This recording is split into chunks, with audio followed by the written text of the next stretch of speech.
জীবনে কোনদিনই শুনি নাই। আমরা তো পরীক্ষা দিচ্ছি, এখানে তো সবাই পরীক্ষা দিয়ে পাশ করে আসছে, যে পরীক্ষা হলে ঘাড় ঘুরাতে দেয় না, এটা একটা সাবজেক্ট হয়ে গেল। পরীক্ষা হলে ঘাড় ঘুরাতেও দেয় না, এটা একটা সাবজেক্ট, আন্দোলনের সাবজেক্ট হলো। তো এটা হচ্ছে, এটা আমরা দেখছি যে এই যে সমস্যাগুলো ক্রিয়েট হচ্ছে, কারো না কারো সন্তানকে ক্রিয়েট করতেছে। আপনারা সবাই মিলে যদি এটা না দেখেন, তাহলে এটা কি? মিলন সাহেব খারাপ, মিলন সাহেবের দোষটা কি? আমি ফেসবুকে কিছুক্ষণ আগে পড়ে আসলাম, দেখলাম মিলন সাহেবের দোষ যে একটা ভালো পরীক্ষার সিস্টেম চালু করতে যাচ্ছে।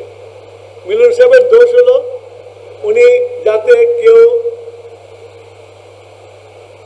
নকল করে পাস না করে সেটা দেখতে যাচ্ছে। ওনার দোষ হলো যে উনি চাচ্ছেন ছাত্ররা বইয়ের মধ্যে ফেরত যায়, এটা অপরাধ।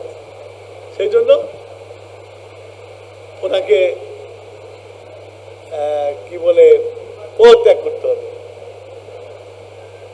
তো এইটা করে কি জাতির কোনো মঙ্গল হবে না কারো কিছু মঙ্গল হবে? আমরা যখন ছোট ছিলাম, আমরা যখন স্কুলে পড়তাম, তখন প্রত্যেকটা মৌসুম ছিল, মৌসুমের সাথে সাথে মৌসুমে খেলা ছিল। বর্ষাকালে ফুটবলটাই খেলা বেশি হতো, শীতকালে ক্রিকেট খেলা হতো। এই দুটো তো মেজর খেলা ছিল। তাছাড়া হাডুডু খেলা, তারপরে দাঁড়িয়া বান্ধা খেলা, এমনকি ডাংগুটি খেলা, এগুলো ছিল আবহমান বাংলার খেলাধুলা। আমার মনে হয় এখানে যারা বসে আছেন আপনারা সবাই